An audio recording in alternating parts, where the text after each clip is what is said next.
will make changes after the suicide of head teacher Ruth Perry in January. Chief Inspector Amanda Spielman said Ofsted was piloting changes to its complaint systems, but added the single overall grade for schools would stay.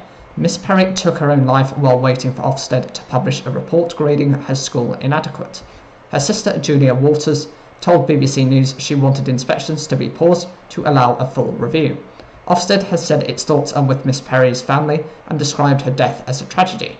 Professor Waters told BBC News condolences weren't enough, and said the family had not heard directly from Ofsted about the concerns the family has raised. It adds to the hurt, it adds to the outrage, it adds to our feeling of injustice about what happened to Ruth. The family believes the anxiety and stress following the inspection led to Miss Perry's suicide. Professor Waters said she had been overwhelmed by the number of people getting in touch and speaking out about Ofsted. It is a potentially dangerous system, she told BBC News, adding that a pause in inspections would be the decent, empathetic human thing to do. She wants an independent inquiry into what happened at Miss Perry's school and a review of the culture of inspections at Ofsted. In her statement, Miss Spielman said Ofsted wouldn't be soft on safeguarding, but whereas school is otherwise doing well, they will try to visit again more quickly to reflect improvements in their judgments. Ofsted is also holding briefings for head teachers whose schools have not been inspected for a long time. We are not deaf to the calls for change or insensitive to the needs of schools and their staff. We will continue to listen carefully to the experiences and views of those who we inspect. Caversham Primary School was downgraded by Ofsted after inspectors decided that checks on staff and record keeping of concerns about children were inadequate. Under the current system, this means the leadership of the school is declared inadequate, as well as the school overall. The quality of education and behaviour at the school were praised by inspectors. Before the COVID-19 pandemic, most schools were inspected roughly once every 4 years. However, all visits were put on hold in the pandemic. Outstanding schools were also exempt for 8 years up to 2020, which means some are now facing inspections for the first time in a decade. Some academy school leaders have said Ofsted is not fully considering the impact of the pandemic. Education Secretary Gillian Keegan said standards on keeping children safe would not be watered down, and she continued to support a clear one-word rating to inform parents' decisions. She told MPs earlier this week she would be willing to meet the family. Head teachers' unions said the changes did not go far enough and failed to recognise the strength of feeling among teachers. Jeff Barton, General Secretary of the Association of School and College Leaders, ASCL, said the reality is that Ofsted has completely lost the trust of leaders and teachers, and it will take a great deal more than this to gain their confidence.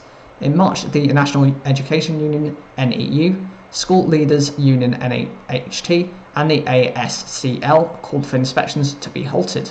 The recruitment process for a new Chief Inspector of Ofsted is already underway because Ms. Spielman is standing down later this year. Professor Waters says change can't wait until then. There is an urgent problem in Ofsted and it needs to be dealt with urgently, she said. What happened to Ruth could happen again. A full inquest will consider the circumstances around Ruth Perry's suicide later this year.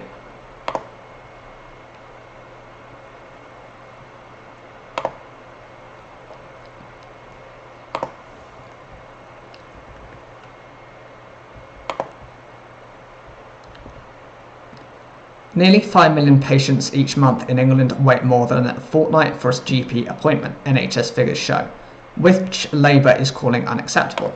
The government says it expects all patients needing a GP appointment to be seen within 2 weeks. The Royal College of GPs says 85% of appointments happen within 2 weeks and nearly half on the same day. Those taking longer than 2 weeks may be routine ones, for which the wait is therefore appropriate, it says. Professor Camilla Hawthorne, who chairs the Royal College of GPs, said GPs and our teams are working tirelessly to deliver safe, timely and appropriate care and to give patients the choice of appointment they want. We share our patients' frustration when they struggle to access our care. However, this is not down to GPs and their hard-working teams, but due to decades of underfunding and poor resource planning. GPs were delivering more appointments overall than before the pandemic, but with fewer full-time, fully qualified staff. There are about 30 million GP appointments each month in England. Labour Shadow Health and Social Care Secretary Wes Streeting is due to give a speech on primary health care on Friday, repeating a party promise to train 7,500 more doctors and 10,000 more nurses a year. Ahead of the speech, Mr Streeting said, Patients are finding it impossible to get a GP appointment when they need one, after 13 years of Conservative broken promises and understaffing of the NHS. These unacceptable waiting times mean illness will go undiagnosed for longer, while patients are left in pain and discomfort for weeks or even months. Labour will fix the front door to the NHS, start by doubling medical school places, so we train 7,500 extra doctors and 10,000 more nurses per year. The Conservative government says it is expanding the primary care workforce. A party spokesman defended its record on doctor recruitment, saying if Labour were serious about cutting waiting lists, they would have backed our plan to get more doctors into the NHS. Instead, they voted to send doctors into early retirement. Labour's latest unfunded scheme to restructure the NHS has been slammed by doctors as dangerous and costing a fortune. Meanwhile, in the past 12 months in England, we have recruited over 5,100 more doctors, making it easier to see a GP and helping to cut waiting lists. The Liberal Democrats, meanwhile, say they would recruit an extra 8,000 GPs to guarantee people a right to an appointment within 1 week so people can get the care they deserve.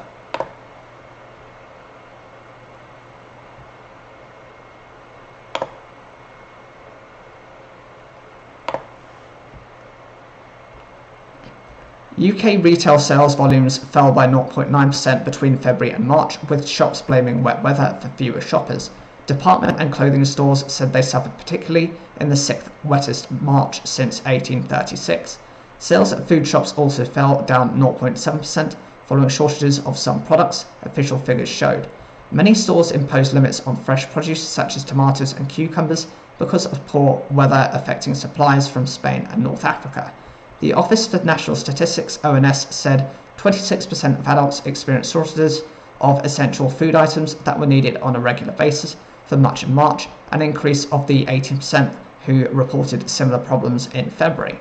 The amount of food that people bought last month is 3% below pre-pandemic levels in February 2020, which retailers blamed on the increased cost of living and higher prices. Despite the fall in sales during March, for the first 3 months of the year, sales grew by 0.6% compared with the previous 3 months, the ONS said, which was the first rise in quarterly sales since August 2021. Inflation, the rate at which prices are rising, hit 10.1% in March, mainly due to the increasing cost of food. The rate had been expected to fall below 10%. However, a drop in food production costs, which peaked in October last year, according to the British Retail Consortium, BRC, has not yet filtered into supermarkets. The BRC said it takes between 3 and 9 months for falling prices to reach shops, but it said we expect consumer food prices to start coming down over the next few months. Analysts at Capital Economics said the rise in quarterly sales suggested the 18-month retail recession may have come to an end. Indeed, the more seasonable weather in April may support a rebound in sales this month. However, it said sales could still be tempered by a further rise in the interest rate when the Bank of England next meets in May, putting further pressure on consumer spending. The bank has been raising borrowing costs, which currently stand at 4.25%, to try to calm stubbornly high inflation. How can you save money? Look at your cupboards so you know what you have already got. Head to the reduced section first to see if it has anything you need, and buy things close to the sell-by date, which will be cheaper, and use your freezer.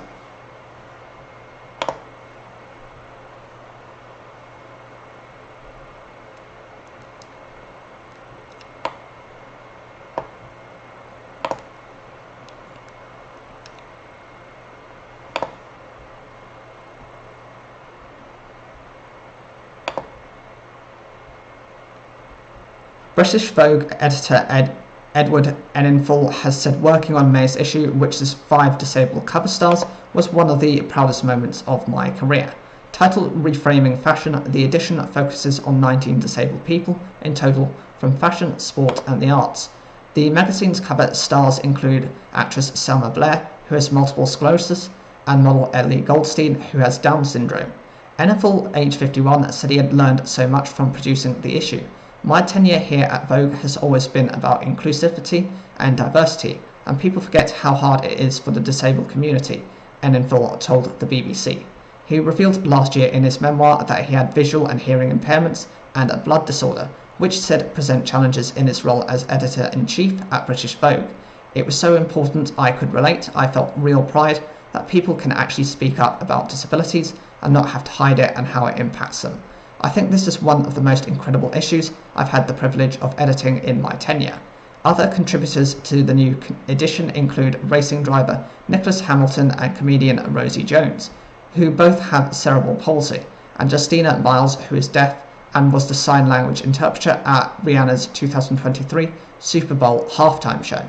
What I loved about all of them is they all just speak up and champion their community by teaching the world to be more caring and understanding, NFL said. Anybody like that deserves to be on a British Vogue cover. The May issue also features Sinead Burke as a contributing editor and cover star. She runs accessibility consultancy Tilting the Lens, which has advised brands like Netflix and Starbucks on how to make their business more disability friendly. Sinead taught me that retail spaces are quite unfriendly to people with disabilities and that photographic studios are not designed to cater for them. She has really opened my eyes and taught me that a whole group of people are being ignored. Burke spoke to the BBC's Access All podcast about making sure all Vogue photo shoots for the issue were suitable. We surveyed every studio to learn what level of accessibility existed and then ensured the talent was set up to meaningfully participate. What makes this issue so different is the way in which we think about visibility and representation, moving from something that is solely based on image and the cover to being in the room where decisions are made so that it's not a moment, it's a movement. British Vogue said it hopes to represent some of the 16 million people living with invisible and visible disabilities in the UK and show how the fashion industry can be more inclusive. Enninful, who got the top job at British Vogue in 2017 and became European editorial director of Vogue in 2020, said he hopes to make the publication a more inclusive workplace. We want to carry this on, and for people to see Vogue is taking that step. We're not perfect, but we have to create this welcoming space. It's an issue that got some media attention earlier this year when Victoria Jenkins appeared on BBC shows Dragon's Den. Having become disabled in her 20s, Jenkins discovered there were very few fashionable items on the market for people like her. She founded her own brand Unhidden to cater for various disabilities. I mentioned this to Enninful and my own concerns as someone who has had inflammatory bowel disease for nearly 20 years and has had to resort to pyjamas and tracksuit bottoms during a flare-up or operation to feel comfortable. I always have conversations with designers, and it's something we'll carry on with, Enninful said. But I think the more you raise awareness of what people go through, the more people will start thinking, how can they be more inclusive? Enninful said a big part of shooting this Vogue campaign involved making those involved people feel like there was a place in the fashion industry for them. Many people with both visible and hidden disabilities have not felt seen in the media, especially on the front of glossy and often airbrushed magazine covers. There are a lot of tears, a lot of them models didn't think photo shoots were for them and couldn't believe they were involved. Ellie Goldstein said it was her dream to be on the cover of Vogue, and she said 7 years ago people would have laughed at her, but there she is and everybody deserves to be seen. When this issue comes out, I hope a lot of disabled people will look at it and say, not only can I see myself on the pages of Vogue, but also in fashion.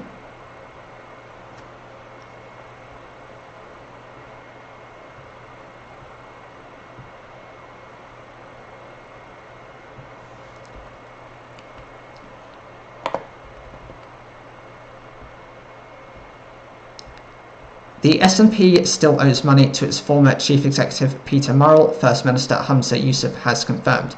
Mr Murrell, who is married to Nicola Sturgeon, gave the party a loan of £107,620 in June 2021. The SNP had repaid about half of the money by October of that year. When asked whether the party still owed him money, Mr Yousaf told journalists, "I think there is money still absolutely outstanding to Peter Murrell in terms of the repayment of the loan." The First Minister said he would lay out details of how much is owed after a review into the party's governance takes place. Mr Murrell, who has been married to Miss Sturgeon since 2010, was in charge of running the party organisation for more than 20 years until he resigned last month. He was arrested by police at the start of April over an investigation into SNP finances and questioned by detectives for 11 hours before being released without charge pending further investigation. Police launched a formal investigation into the party's finances in July 2021 after receiving complaints about how donations made for an independence referendum campaign had been used. The SNP raised £666,953 through appeals between 2017 and 2020, with a pledge to spend these funds on a future campaign. Questions were raised after its account showed it had just under £97,000 in the bank at the end of 2019 and total net assets of about £272,000. Last year, it emerged Mr. Murrell gave a loan of £107,620 to the SNP to help it with its cash flow issue in June 2021, the month after the Scottish Parliament election. The party had repaid about half of the money by October of that year. Earlier on Thursday, Mr. Murrell was seen in public for the first time since his arrest when he was spotted leaving the home he shares with Miss Sturgeon near Glasgow. Miss Sturgeon was seen later in the day also leaving the property. Police spent 2 days searching the house earlier this month. Miss Sturgeon has previously said she cannot recall when she first learned that her husband had loaned a six-figure sum of money to the party she led for more than 8 years. She added the resources that he lent to the party were resources that belonged to him. On the same day as Mr. Murrell was arrested, a motorhome was seized by police, which the Mail on Sunday reported had been sitting outside the Dunfermline home of Mr. Murrell's 92-year-old mother since being delivered there in 2021. The SNP has claimed that it was bought to potentially be used as a campaign battle bus ahead of the last Scottish Parliament election, but was never used. Ms Sturgeon's successor Humza Yousaf has previously said he was unaware that the party had bought the motorhome until he became a party leader last month. On Wednesday, Colin Beattie resigned as SNP treasurer after his arrest the previous day as part of the police investigation. He was also subsequently released without charge pending further inquiries. Mr Yousaf responded to questions about the SNP's finances by saying, "We are definitely not facing bankruptcy. I'm pleased to say we are on a steady footing when it comes to the party's finances. I don't think Parliament is the place to do a statement on the party's finances. I've of course instructed the Governance and Transparency Review, and when the report comes in on that review, I'll make that public." He has resisted calls for Ms Sturgeon, Mr Murrell and Mr Beattie to be suspended from the SNP while the police investigation is ongoing. During the First Minister's questions, Scottish Conservative leader Douglas Ross called on Mr Yousaf to make a statement to Holyrood on the SNP's finances. He said there are legitimate questions that the Scottish public deserves the answer to. Mr Yousaf did not respond in the chamber to the calls for a statement, but told MSPs there are serious issues relating to the party which he will not shy away from.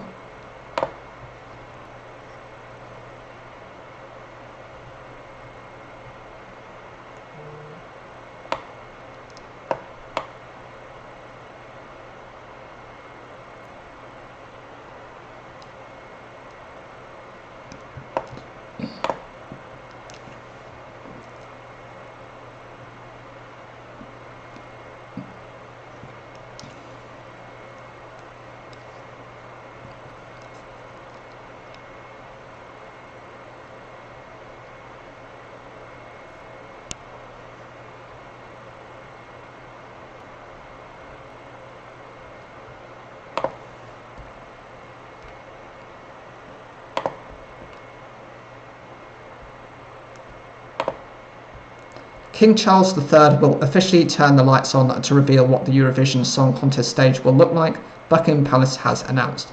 Liverpool is hosting the competition on behalf of war-torn Ukraine next month. The King, along with Camilla, the Queen Consort, will tour the M&S Bank Arena on Wednesday ahead of it hosting the event next month. As well as revealing the stage setup, they will meet show presenters and Mae Muller, who's representing the UK.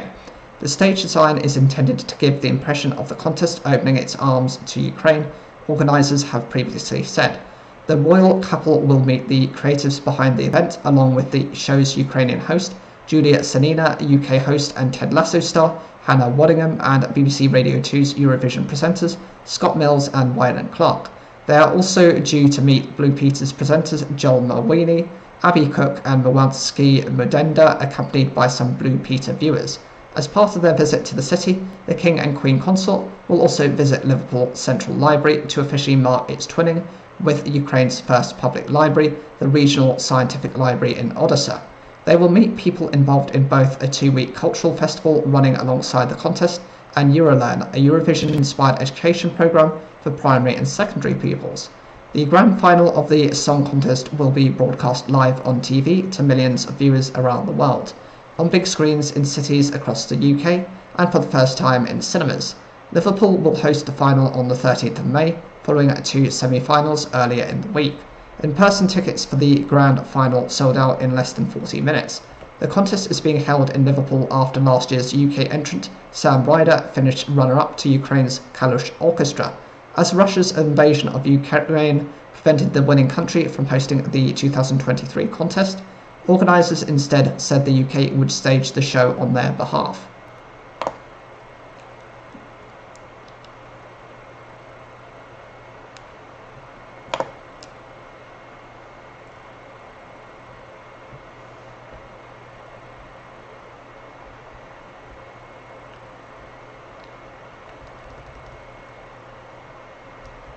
A senior detective who was shot at a sports complex in County Tyrone has been discharged from hospital, police confirmed.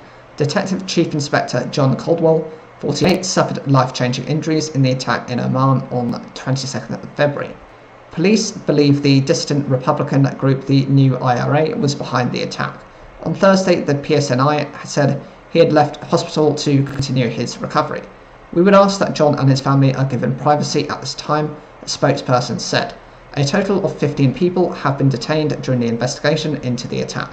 Police have previously said they were working relentlessly to bring those responsible to justice. On Thursday, the Police Federation for Northern Ireland said DCI Caldwell's discharge was wonderful news. A long road to recovery ahead, so we reiterate the appeal to give the Caldwell family the peace and privacy they deserve. Meanwhile, Northern Ireland Secretary Chris Heaton-Harris wished Mr Caldwell and his family the very best as his recovery continues. DCI Caldwell was attacked while putting footballs into his car after coaching young people at football. The shooting, which occurred in front of school children, has been widely condemned by political figures across Northern Ireland. Last week, Prime Minister Rishi Sunak visited Mr Caldwell in hospital. Speaking at an event to mark the anniversary of the Good Friday Agreement on Wednesday, the Prime Minister described the officer as a man who had dedicated himself to peace building. A policeman, a father, a husband, a children's football coach, DCI John Caldwell, Mr Sunak said, "We sat together and talked about the society he loves and about his ordeal. He told me we can't go back." 8 weeks ago, John Caldwell's life was on a knife edge. Shot a number of times at close quarters, police commanders had feared the worst. As Chief Constable Simon Byrne held a press conference the day after the attack, Mr Caldwell was undergoing further surgery amid speculation of a setback or complications. For weeks his condition remained unchanged at critical, but lately came news of a move out of intensive care, which coincided with Prime Minister Rishi Sunak leaving a meeting with President Biden in Belfast to visit him in Londonderry. His release from hospital will be news welcomed both inside and outside the PSNI. Detective Chief Inspector Caldwell, who has been a police officer for 26 years and is from County Tyrone, is one of the best known detectives in the police service of Northern Ireland. He has led high-profile inquiries into murders, organised crime and dissident Republicans.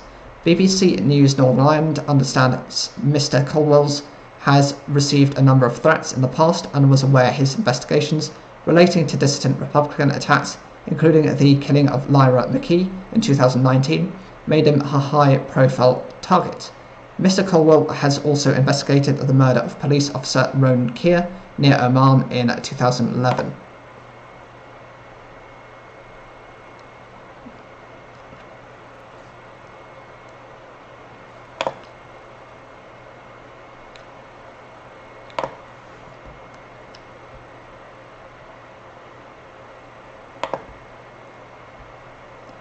A controlled explosion has been carried out in South Ayrshire after historic ordnance was found in a shed.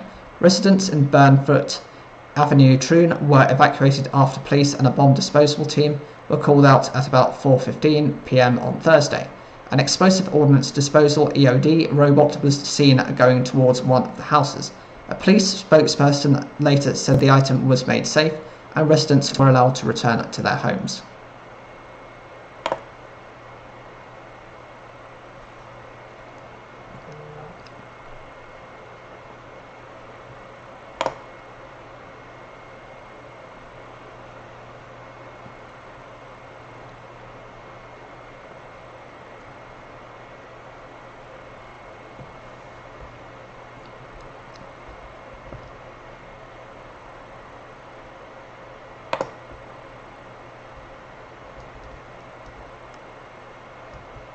Florida Governor and potential US presidential candidate Ron DeSantis will meet Foreign Secretary James Cleverly when he visits the UK at the end of the month. The Republican politician also expects to visit companies with significant investments in Florida. Before the UK, he will make stops in South Korea, Japan, and Israel. Mr. DeSantis is widely expected to run for president in 2024, but has not yet formally announced his candidacy. In the contest to win the Republican presidential nomination, Mr. DeSantis will likely have to beat former US President Donald Trump, another White House hopeful. Mr. DeSantis' website describes the worldwide tour as an international trade mission aimed to build on the economic relationships between Florida and the four countries. He will be joined by his wife Casey, Florida Secretary of State Cord Byrd, and Florida Secretary of Commerce Laura DeBella. It is not uncommon for politicians planning a tilt at the White House to travel abroad to meet foreign leaders ahead of the contest in the hope of burnishing their presidential credentials. In 2008, both John McCain and Barack Obama met Gordon Brown and David Cameron, then the Prime Minister and leader of the opposition, respectively. Mr. DeSantis has recently made the news for his fights with Disney, the theme park based in his state, and for introducing a law which bans education about sexual orientation and gender identity for pupils aged 9 and under.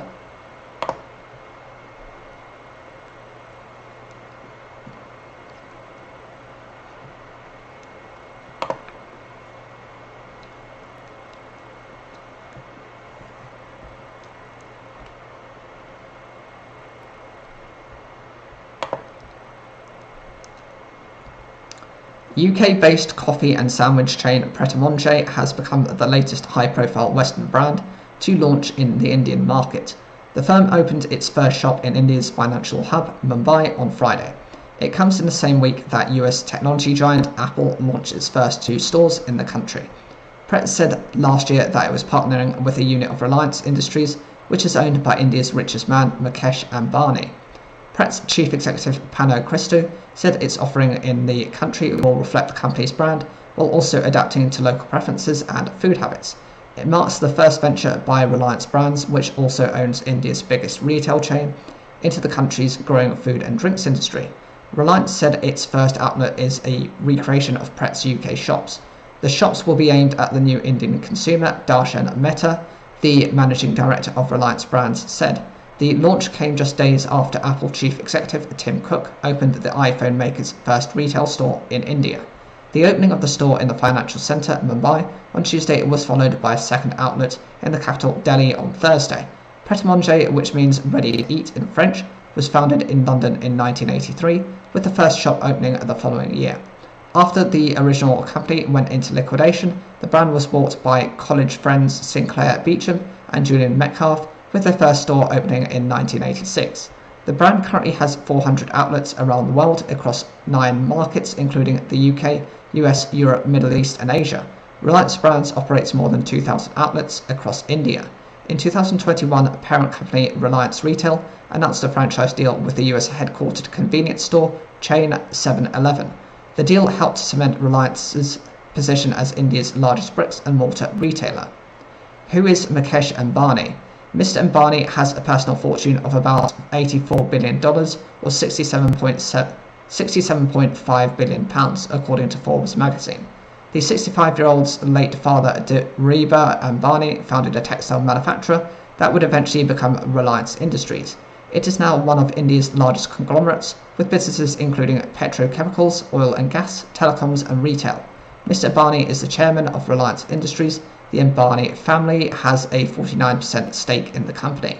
The family also owns assets in the UK worth tens of millions of pounds. In 2019, a unit of Reliance Industries bought the iconic UK toy retailer Hamleys for an undisclosed sum. 2 years later, Reliance bought the historic British country club Stoke Park for £57 million.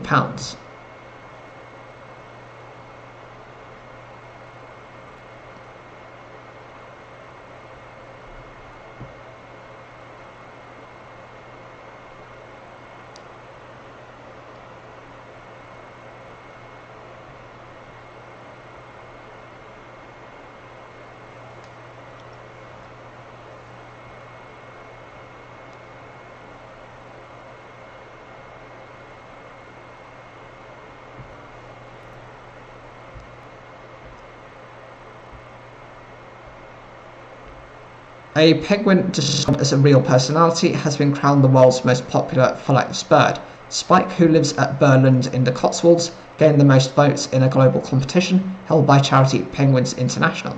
The king penguin was hatched at the centre in 2007 and hand-reared after his mother and father abandoned him. For Spike to have made quite such a global impact is really incredible, said his keeper Alistair Keane. Spike has 15,000 Facebook followers, has been featured in a David Attenborough TV programme called Natural Curiosities, and even had his own segment on a programme called Penguins Make You Laugh Out Loud. The penguin also features on Christmas and birthday cards, as well as on the front cover of encyclopedias and in books and magazines. Spike has a real personality and we all have a fantastic bond with him, having raised him from just an egg, Mr. Keane added.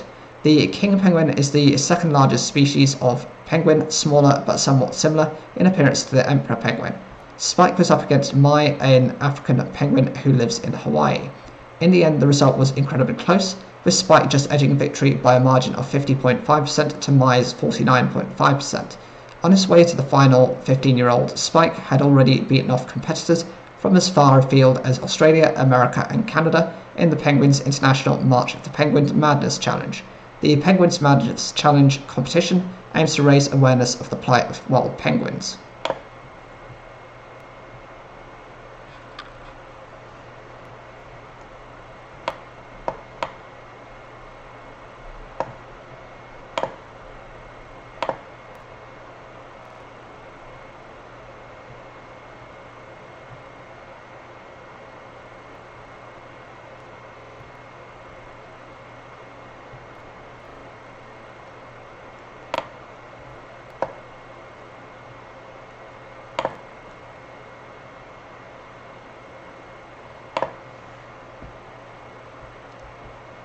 The Defense Ministry in Moscow says a Russian fighter jet accidentally bombed the city of Belgorod near the border with Ukraine. Regional Governor Vyacheslav Gladkov said the blast had left a huge crater about 20 meters or 60 foot wide in the city center. 3 people injured and several buildings were damaged, he said. 1 apartment block was evacuated. A Su-34 bomber jet accidentally released the bomb, the ministry said. The Defense Ministry said the bomb fell at 10:15 p.m. local time on Thursday. There is no explanation for the bombing other than what is described as a normal descent of aviation ammunition. The bomb landed at an intersection of 2 roads not far from the city centre and next to residential buildings. Video has emerged on social media of the bomb causing an initial blast and some damage, as cars continue to stream along Prospect Vutetina. Then 18 seconds later, the bomb detonates, blowing up a section of the road, catching one of the cars as it passes. 2 women were taken to hospital for treatment, and a 9-story apartment block was evacuated because of potential structural damage, Mr. Gladkov said. An investigation is underway. Photos and videos on social media show apartments damaged by the blast, and 1 car ended up on the roof of a local shop next door to a block of flats. The regional governor said Belgorod's residents had endured a difficult night, but would get through it. Belgorod, a city of 370,000, is around 25 miles from the Ukrainian border. It lies just north of Ukraine's second city, Kharkiv, and people there have been living in fear of Ukrainian shelling since the Russian invasion of Ukraine last year. Russian jets also regularly fly over the city on their way to Ukraine.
Diplomatic pressure is being stepped up to end the fighting in Sudan, which has left more than 300 people dead in the last week.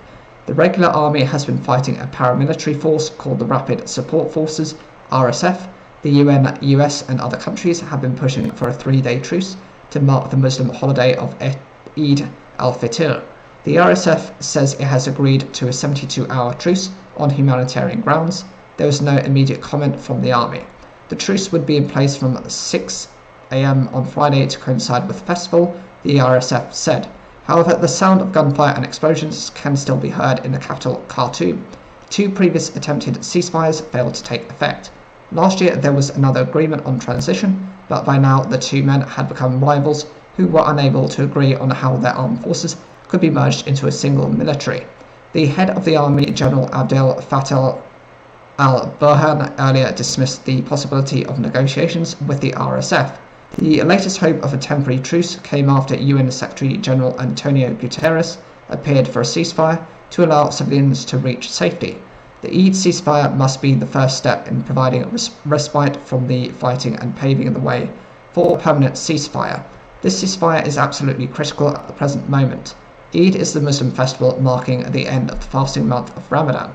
The UN has warned that between 10,000 and 20,000 people, mostly women and children, have fled Sudan amid bitter fighting there to seek safety in neighbouring Chad. US Secretary of State Antony Blinken also appealed to the warring military leaders separately to join a ceasefire at least until Sunday. Mr. Blinken expressed grave US concern about the risk to civilians, humanitarian and diplomatic personnel, including US personnel from the fighting, the State Department said. A Sudanese army statement said Gen Burhan had received calls from the Turkish, South Sudanese and Ethiopian leaders, as well as Mr. Blinken and the Saudi and Qatari foreign ministers. The 2 military men at the centre of the crisis are Gen Burhan and Mohammed Hamdan Dagalo, a former warlord known as Hemedti. Both served under the previous president Omar al-Bashir until they turned on him in 2019 after months of pro-democracy protests. They have large numbers of troops at their disposal. Gen Burhan has the regular military, around 120,000 strong, while the RSF have as many as 150,000, with a fearsome reputation for violence. They were part of a transitional administration that was supposed to pave the way for a democratic government. But in 2021, Gen Burhan staged a military coup, putting all that on hold. There are economic interests too, especially gold. It is the country's biggest export, and Hemedti's family has a big stake in it. It has strategic importance too. A lot of the gold goes to the United Arab Emirates. Russia's Wagner Group, which is fighters in Ukraine, has lucrative mining interests too, which is very useful for the Kremlin. Sudan is Africa's 3rd biggest country. What happens there matters to its neighbours and to the wider world. Russia, the US, Saudi Arabia and lots of other countries are vying for influence and watching nervously to see if civil war is about to erupt.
They're about to climb into the first narco sub known to have brought cocaine from South America to Europe.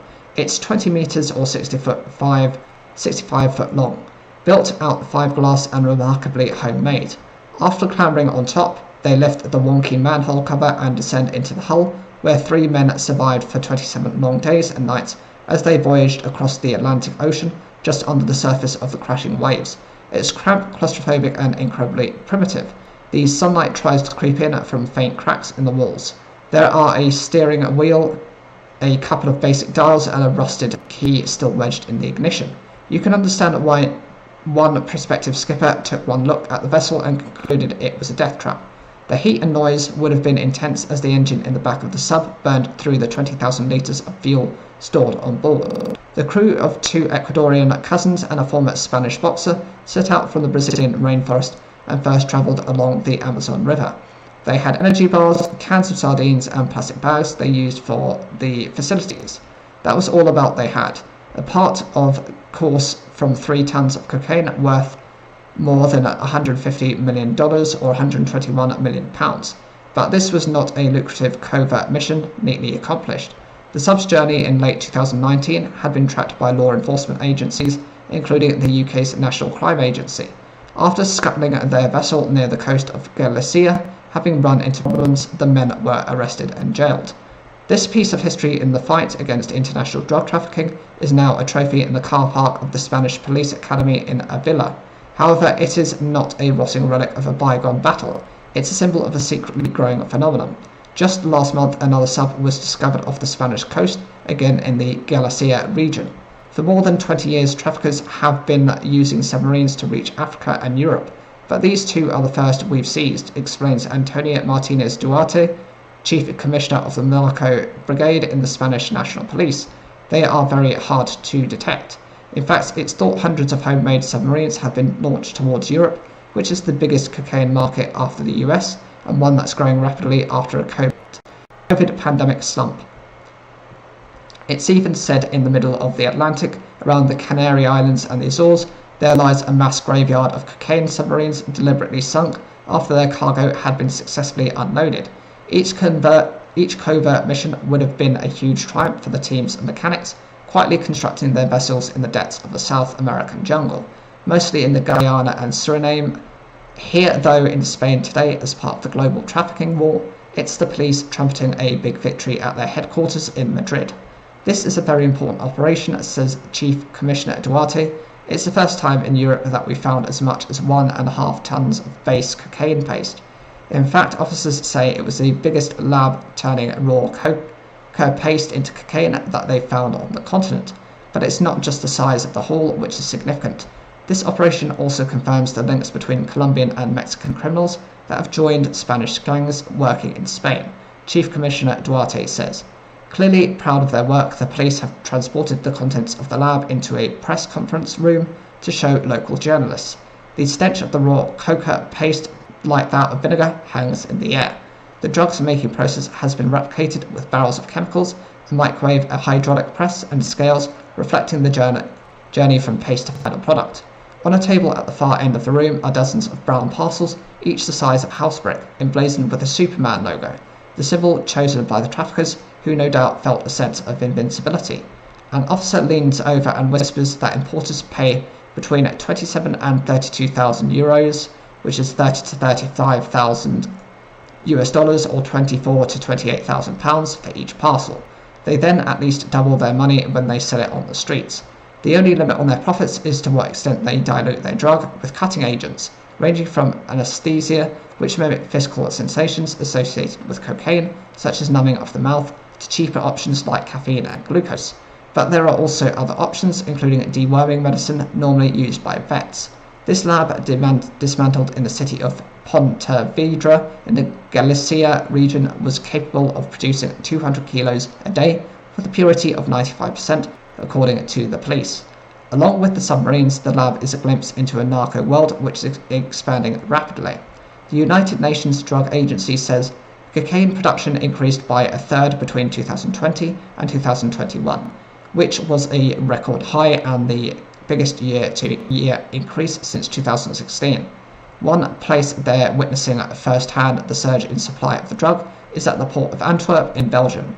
In 2022, they seized a record 110 tons of cocaine, so much that they didn't have enough incinerators to destroy it fast enough. By some estimates, only 10% of the cocaine arriving at the port is intercepted, with the rest going to the Netherlands for distribution to all corners of Europe, including the UK. The head of customs at the port told them, with this tsunami of coke, they will never win the battle. And this is a fight that has spilled over into murder on the streets of Antwerp.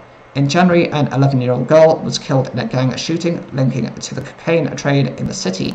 Belgium's Justice Minister Vincent van Quickenborne has been living in and out of the safe house for the past year after police uncovered an alleged plot by Dutch criminals to kidnap him. A car containing firearms was discovered outside his house. For one of Belgium's top investigative judges, Michael Klaas, the cocaine industry has spiraled out of control. It makes an absolute fortune for those we call narco-traffickers, he says, when we meet near the enormous Palais de Justice in the capital, Brussels. Mr. Claes says with their wealth and influence, the gangs are now dwarfing those seeking to deliver justice. With money laundering and corruption, which is now limitless in terms of the sums that can be offered to dockers, police officers and other people, how do you want us to have any control on criminal organisations? It's over, he concludes. Belgium's cocaine crisis is Europe's cocaine crisis, and the UN is now warning rival international gangs are working together like never before. It says after their success on this continent, they'll soon be branching out into Asia and Africa in their pursuit of unlimited riches.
A US tax special agent has information about how a criminal investigation into the son of US President Joe Biden has been hampered by political considerations, says his lawyer. The attorney for the unnamed agent says his client is seeking whistleblower protections from Congress to speak out. He says the agent alleges preferential treatment and politics improperly infecting decisions in the inquiry. A White House official denied Mr. Biden had meddled in the probe into his son. Congressional Republicans are investigating whether Hunter Biden improperly used family ties in his business dealings. Mark Little, a lawyer representing the employee of the Internal Revenue Service, IRS, tax agency, wrote to a bipartisan group of lawmakers on Wednesday. He said he represents a career IRS criminal supervisory special agent who has been overseeing the ongoing and sensitive investigation of a high-profile controversial subject since early 2020.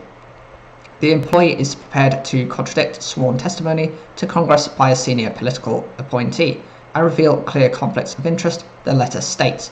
My client wants to come forward to Congress, Mr. Little told CBS News. He's ready to be questioned about what he knows and what he experienced under the proper legal protections. The lawyer added that his client was limited from speaking publicly about any individual's tax filings and would require protections from Congress in order to reveal any insights. A lawyer for Mr. Biden told NBC News that the IRS agent appeared to have committed a crime. It is a felony for an IRS agent to improperly disclose information about an ongoing tax investigation, said the attorney Chris Clark. In October, a US source told reporters that the FBI had collected enough evidence to charge Hunter Biden with tax crimes dating back to at least 2019. A federal grand jury in Delaware, led by a Trump-picked state attorney general, has been examining the younger Biden's taxes and foreign business work since 2018. Last month, U.S. Attorney General Merrick Garland told the Senate hearing he would not interfere with the investigation. President Biden has said that he has never spoken to his son about his business dealings. On Thursday, White House spokesman Ian Sams said Mr. Biden had vowed to allow the investigation into his son to be conducted free from any political interference by the White House. He has upheld that commitment, added Mr. Sams.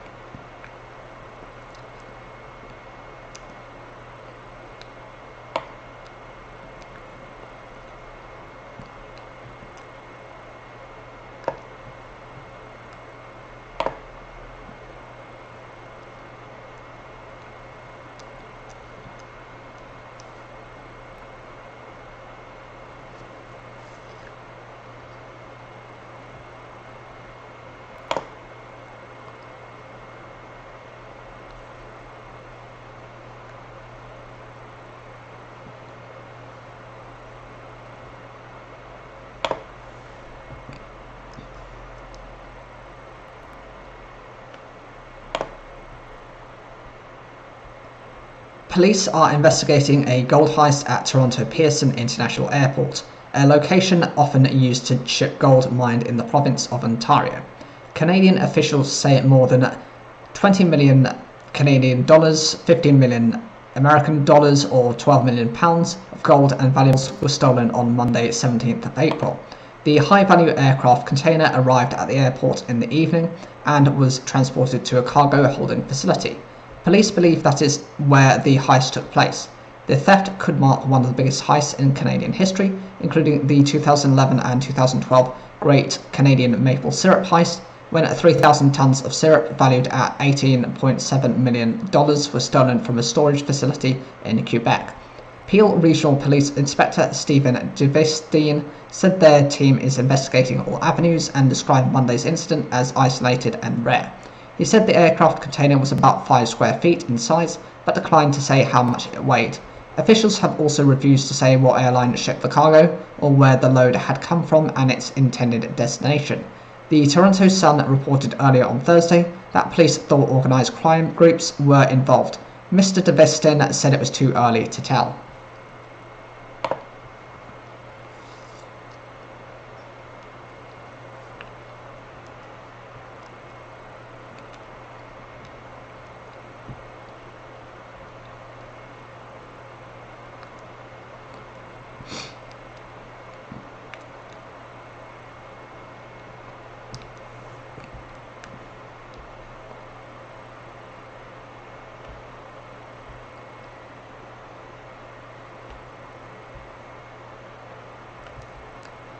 What do Beyonce and Cristiano Ronaldo have in common? As of today, they are no longer verified on Twitter. The social media giant began removing the once coveted blue tick verification from thousands of accounts on Thursday. The move comes as owner Elon Musk attempts to overhaul the social media company to turn a profit. Users who wish to retain the check beside their name must pay $84 a year or £67 to subscribe to Twitter Blue. As some lost their ticks, others kept them. Despite saying he would not pay to be verified, LeBron James still has a blue tick, which is a complimentary subscription gifted by Elon Musk. The billionaire confirmed Stephen King and William Shatner also got the same deal. As the change happened, many formerly verified took to Twitter to joke about it or mourn the loss. US Olympian Lolo Jones noted she's still verified where it counts, her dating profile. Other users noted the irony that actor Jason Sudeikis had lost his verification, while Ted Lasso, the fictional character he portrays, had not. US rapper Ice-T quipped the uproar over the checks was unnecessary. The fact that we've even discussing blue checkmarks is a sad moment in society, he posted. The company first introduced the verification feature in 2009 after a former professional baseball player sued the social media giant over imposter accounts. The blue check became a status symbol and a sign of authority, but in the new Twitterverse, Mr. Musk wants users to pay to be verified. The decision to monetize verification could usher in a massive cultural and power shift on the platform. In days before verification, Kanye West, Shaq, and Ewan McGregor were among the first celebrities to speak out about being impersonated on Twitter. Now that the badges are gone, a celebrity's follower account may become the only way to tell the difference between someone famous and an imposter. Within a few hours of losing verification, an account posing as Hillary Clinton, complete with the same profile picture as the former US Senator, announced she would again run for presidency. Under Twitter's new verification scheme, gold, grey and blue badges are meant to provide more context to how an account was verified, but the lack of verification is already causing confusion. In New York City, a new handle has claimed to be the authentic Twitter account representing the government. Experts warn that these are the kind of tweets that could lead to the spread of misinformation. Mr. Musk has tried to frame the decision to do away with verification as a way to democratize content on the site, but critics have argued the move will amplify disinformation as Twitter Blue subscribers will get prioritized rankings. Mr. Musk has said that only verified accounts will appear in the site's prominent For You stream. Social media monitors and experts fear the rise in paid verification will lead to an amplification of misinformation on the site. If that were to happen, it could scare off yet more advertisers and undermine any extra revenue Twitter is getting from its verification subscription model. But Mr. Musk said pain is a part of change. I feel like we've headed to a good place. he told BBC News. Overall, I think the trend is very good.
An Indian court has acquitted 68 people accused for the murder of 11 Muslims in the 2002 Gujarat riots.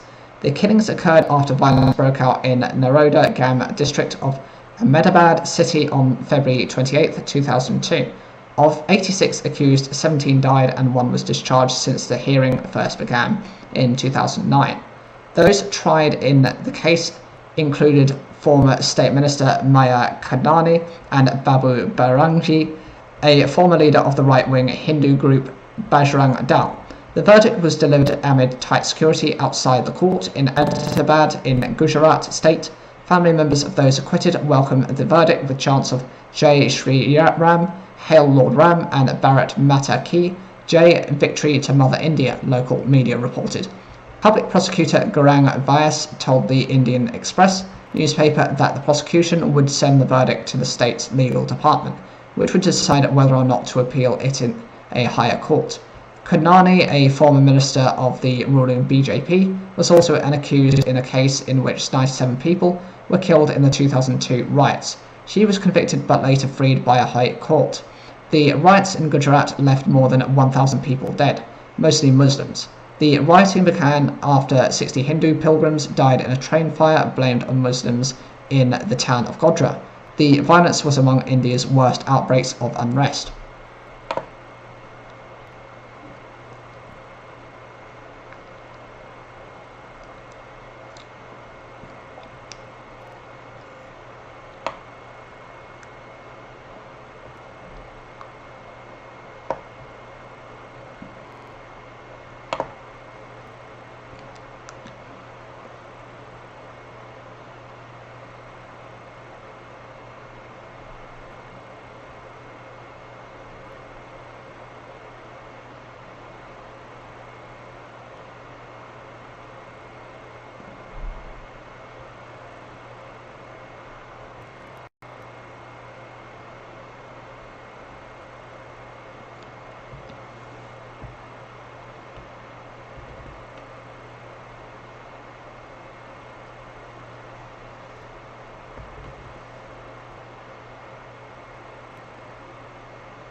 UK-based car maker Mini has responded to an internet uproar in China accusing it of racism at the Shanghai Auto Show.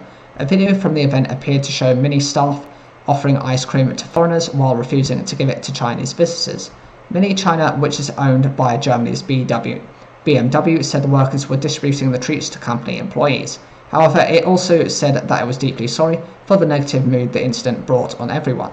In a statement posted on Chinese social media platform Weibo, Mini China said it had given out a total of 600 ice creams during a show on the 18th and 19th of April. In addition to distributing 300 portions of ice cream per day, we also reserved a very small portion for our hard-working colleagues on site, Mini China said. The 4 to 5 foreigners you see in the video are colleagues who are wearing employee badges, it added. The company also said the incident resulted from lapses in management and training and called for consideration towards staff in the video. In an earlier statement, Mini China said the giveaway was intended to give sweetness to friends big and small. BMW did not immediately respond to a request for further comment on Friday. The topic BMW Mini quickly became one of the top searches on Weibo with over 93 million views. The comments were largely negative. You should have specified that the initial purpose was to give foreign big and small friends sweetness, said a post that drew more than 165,000 likes. I feel ashamed as a Mini owner, said another user. The incident spurred one blogger to give out ice cream in front of Mini's auto show booth. I was just angry and I only gave it to Chinese people, he told Chinese media outlet Jinmu News. However, other social media users called for calm. Let's treat this reasonable, no matter what type of explanation Mini gives. There are always going to be people who disagree, said a post that drew several negative reactions. We shouldn't excessively magnify a problem to become a question of principle or an ideological issue, wrote Hu Zhixing, the former editor-in-chief of state-owned newspaper Global Times. Let the staff learn their lessons and let their future events return to normal as much as possible. Let's avoid other vendors getting nervous because of this. Internet users in China have become increasingly vocal about the depiction of Chinese people amid rising nationalist sentiment online. Last week, French luxury label Dior was also accused of racism on Chinese social media over an advertisement showing an Asian model pulling up the corner of her eye. The picture promoting Dior's new makeup collection was swiftly taken down. This was not the first time Dior has been caught up in controversy in China, one of its biggest markets. In 2022, it was accused of culturally appropriating a Chinese traditional design for one of its skirts. Earlier that year, a Chinese snack brand also drew criticism for using a model with narrow eyes in its adverts.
A North Carolina man accused of shooting a 6-year-old girl and her parents after a basketball rolled into his yard has been arrested in Florida. Police say Robert Louis Singletary, age 24, turned himself in to authorities in Tampa on Thursday evening after a 2-day manhunt. The girl and her mother were treated in hospital and discharged, but the father was seriously injured, police said. Mr. Singletary faces 4 counts of first-degree attempted murder. Police will also charge him with 2 counts of assault with a deadly weapon with intent to kill and 1 count of possession of a firearm by a felon. The suspect was previously known to police for allegedly assaulting his girlfriend with a sledgehammer in December. Police in Gaston County first received a 911 call at 7:44 local time on Tuesday about the shooting. A neighbor told reporters that the shooting had unfolded after a basketball rolled into the suspect's yard. Local residents told US media that children went to retrieve their ball. The suspect shouted at them. A father of one of the children went to the suspect's door and remonstrated with him. Police said the suspect went inside his home and came out with a gun before he fired indiscriminately at neighbours. The father, who had argued with Mrs. Singletary, was not injured by the gunfire, said neighbours. The girl was treated for bullet fragments to her cheek. Her mother suffered a grazing bullet wound to the elbow. Her father was taken to hospital with serious injuries. The 6-year-old has since spoken out about the shooting in an interview with a local ABC news channel. The bullet came back and the bullet went in my cheek, said the girl, who is not being named by the BBC because of her age. She added that her father remained in hospital in Charlotte. She is being treated for a punctured lung and liver problems after he was shot in the back. Jonathan Robertson, who lives in the Gaston County neighbourhood, said they were playing basketball and a ball rolled into his yard. They went to go and get it. It was just crazy. We just never expected it in a million years. We never expected anybody would break a gun out amongst all those kids. Gaston County Police Chief Stephen Zeal said on Wednesday this sort of violence will not stand. The shooting is the latest in a string of gun violence incidents across the US involving young Americans who are reported to have mistakenly approached the wrong person or home. In Texas, 18-year-old cheerleader Peyton Washington was shot and seriously injured on Tuesday after she mistakenly tried to enter the wrong vehicle in a parking lot near Austin, Texas. In New York State, 20-year-old Kaylin Gillis was shot and killed on Saturday after a friend drove their car down the wrong driveway. And last Thursday in Missouri, 16-year-old Ralph Yarl was shot in the head and arm when he rang the doorbell at an address.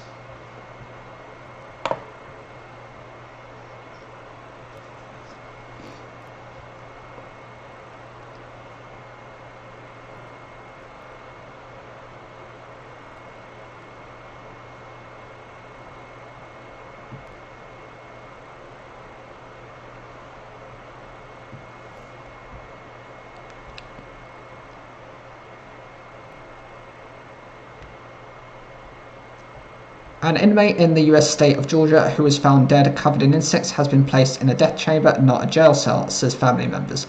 Lawyers for LaShawn Thompson's relatives are now calling for an independent post-mortem examination.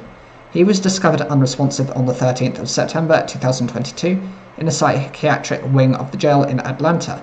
He had been eaten alive by bedbugs, say relatives. A medical examiner listed the 35-year-old's cause of death as undetermined. 3 of Fulton County Jail's staff have resigned amid an ongoing internal investigation. Mr. Thompson, who had schizophrenia, was arrested on the 12th of June 2022 for a misdemeanor simple battery charge and placed into a psychiatric wing of the Fulton County Jail. Civil rights and personal injury lawyer Ben Crump, who is representing the family, told a news conference at the jail on Thursday that the legal team would seek an independent autopsy. Former NFL athlete Colin Kaepernick has agreed to pay for it, Mr. Crump said. Mr. Crump held up an enlarged post-mortem photo of Mr. Thompson with his eyes open, eyelids surrounded by bugs. Brad McRae, Mr. Thompson's younger brother, told the news conference that images of his body covered in insects were horrific and the cell looks like a death chamber. Another family attorney, Michael Harper, said the media briefing, LaShawn Thompson died with his eyes open. It is documented in the medical records. They saw him declining and did nothing. Mr. Crump said Mr. Thompson had over 1,000 bites and that insects were found in his mouth, ears, nose and across his body. The lawyers are calling for a criminal investigation and indicated a lawsuit was pending. Fulton County Sheriff Patrick Labatt, who also spoke at the press conference alongside the Thompson family and attorneys, said, "We understand that this is absolutely unconscionable, point blank. Mr. Thompson's death is still being investigated by the Office of Professional Standards and Atlanta Police Department," the sheriff said. It will then be handed over to the Georgia Bureau of Investigation. The Fulton County Jail is to receive close to $5.4 million or £4.3 million for upgrades. It has recently spent over $500,000 on decontamination, said the sheriff. Emergency funds will be directed towards a twice-monthly cleanup of the psychiatric wing.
Rail operator TransPennine Express cancelled around 1 in 6 of its trains in the 4 weeks to the end of March, figures from the regulator show. The cancellation rate leapt from 5.8% to 17% when trains cancelled up to 10 p.m. the night before due to staff shortages were included. This was the highest in the country, but down on the 23.8% cancellation rate in the previous period to the 4th of March. The troubled rail company is due to have its contract renewed next month, but the government has said no decision has been taken on the operator's future. The North of England and Scotland Rail Company has been criticised following months of poor performance and reduced timetables. The operator has struggled to deliver all of its planned services amid staff shortages. It has blamed on staff sickness and a training backlog, and amid poor industrial relations. The Labour Party regional mayors and some MPs have said TransPennine Express's TPE contract should not be renewed. Transport Secretary Mark Harper said on Wednesday the current level of service has been unacceptable, and if he thought TPE was not capable of improving, no option is off the table. He told the Transport Select Committee he had to make a decision that was legally defensible by examining all the evidence about the service and the capacity of the company to improve these services. In January, TPE's managing director admitted to the BBC Services he had not been good enough and that the company had a recovery plan to do better.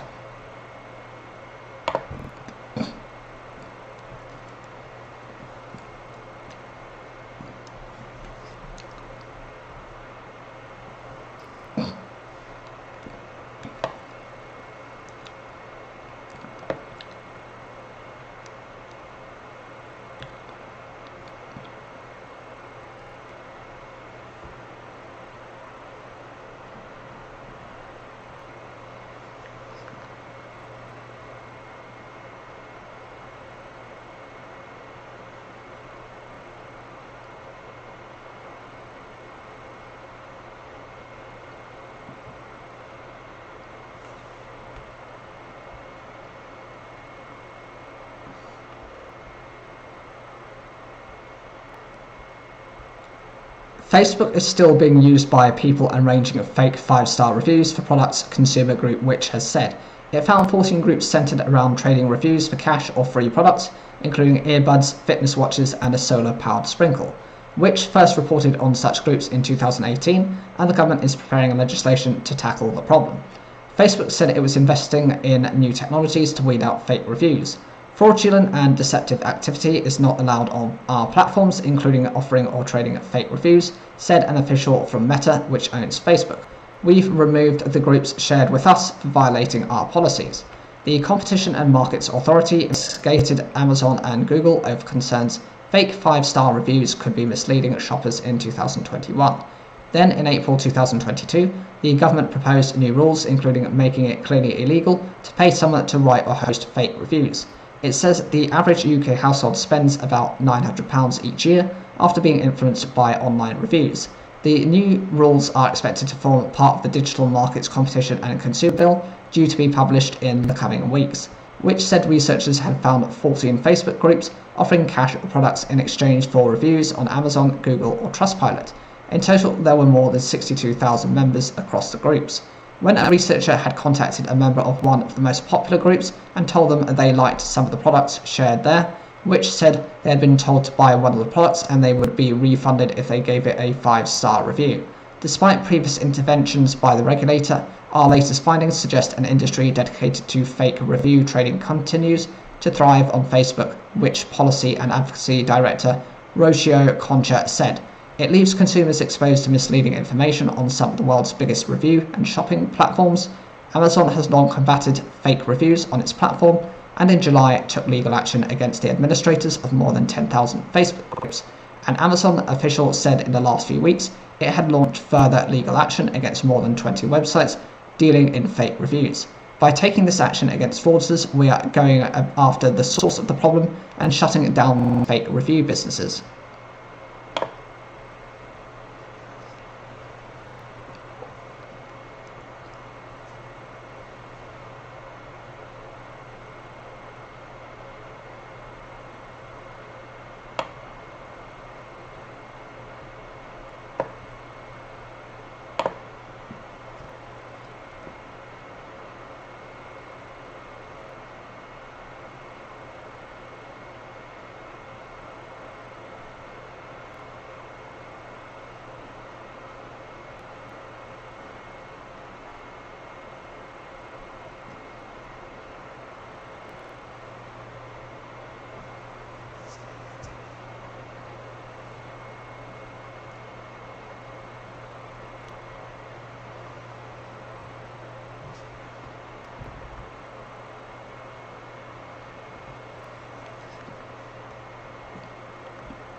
BuzzFeed is to close its news site and cut its workforce by 15%, Chief Executive Jonah Peretti has said.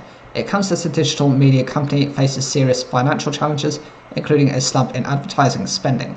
Calling the decisions deeply painful, Mr. Peretti said he could not invest more in the unprofitable news site. He said the firm would focus on delivering news via the HuffPost, which BuzzFeed took over 2 years ago.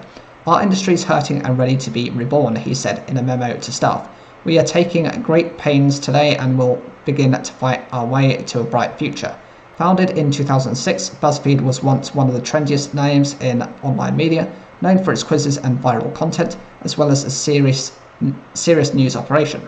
But the firm, which employed more than 1,300 people globally at the end of last year, has shifted more news as bringing in ad revenue and audiences became more difficult, and other lines of business, such as producing custom content, grew more quickly. It listed on the stock exchange in 2021, but raised far less money than it had hoped. While layoffs are occurring across nearly every division, we are determined that the company can no longer continue to fund BuzzFeed News as a standalone organization, Mr. Peretti wrote to staff. Many other advertising-reliant companies, including media firms and tech giants such as Facebook's owner Meta, have been making job cuts in recent months, while investors have been forced to reassess the values of upstart new ventures such as Vice News and Vox Media. News company Insider also revealed plans on Thursday to reduce its workforce by 10%, or about 95 jobs. Mr. Peretti said his company, which will continue to operate HuffPost, its food brand Tasty, complex networks and its namesake website had faced wider challenges, but he also blamed himself. He said he had been slow to accept the difficulties of making money from online news, with distribution dominated by big tech platforms. The firm should have generated more revenue after acquiring Complex in 2021, which runs the music site Complex and other brands, he added. I could have managed these changes better as the CEO of this company, and our leadership team could have performed better despite these circumstances. In her own memo to staff, parts of which she shared on social media, BuzzFeed News editor-in-chief Carolina Waklesiak said the company should have tried to build a business around its new news site earlier, describing the closure as avoidable. She said the failure was indicative of a wider crisis in journalism, and she feared the results of subscription-based news models were the only ones that survive. The implication is that only people who can afford to pay for it will have access to high-quality information, while everyone else will need to pass through the rampant misinformation that is widely shared across social media platforms. The consequences of this are dire. BuzzFeed had already announced several rounds of layoffs in recent years, including one in December that affected roughly 170 people, or 12% of staff. The latest cuts involve around 180 jobs. BuzzFeed said it expected to incur $7 million or £5.6 million worth to $11 million or £8.8 million worth in severance and other charges connected to the move. Some of the new staff may find roles in other parts of the firm, the company said. Shares fell 20% on Thursday on the news, reducing BuzzFeed's market value to about $100 million or £80 million, a fraction of the more than $1.5 billion or £1.2 billion valuation investors were reportedly discussing just 2 years ago.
Dominic Raab has angrily dismissed the findings of a bullying inquiry that has prompted him to resign as Justice Secretary and Deputy Prime Minister.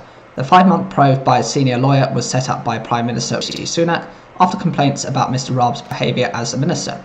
In a letter to Mr Sunak, Mr Raab said he would resign if the inquiry made any finding of bullying whatsoever. He said the inquiry dismissed all but two of the claims levelled against me. Mr Raab said 2 findings that went against him were flawed and set a dangerous precedent for the conduct of good government. The report on the inquiry by senior lawyer Adam Tolley, KC, is yet to be published by the government. Mr Raab's political fate has been hanging in the balance for more than 24 hours after the Prime Minister received the report from Mr Tolley on Thursday morning. The resignation of Mr Raab, one of Mr Sunak's key supporters during the Conservative leadership contest last year, means the Prime Minister will need to appoint a new Justice Secretary. Mr Tolley was investigating 8 formal complaints of bullying against Mr Raab, who was appointed Deputy Prime Minister and Justice Secretary last October.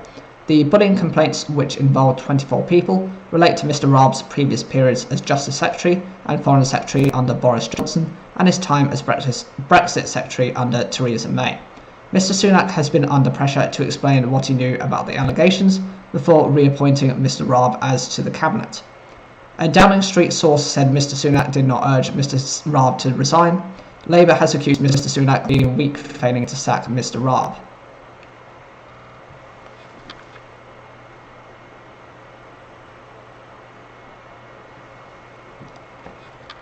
We've had 13 years of Tory MPs trying to dodge the rules and defend their mates, a Labour source said.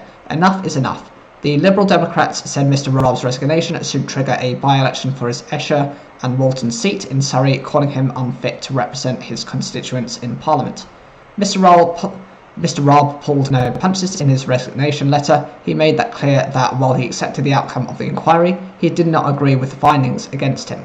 He said ministers must be able to give direct critical feedback on briefings and submissions to senior officials in order to set the standards and drive the reform the public expect of us.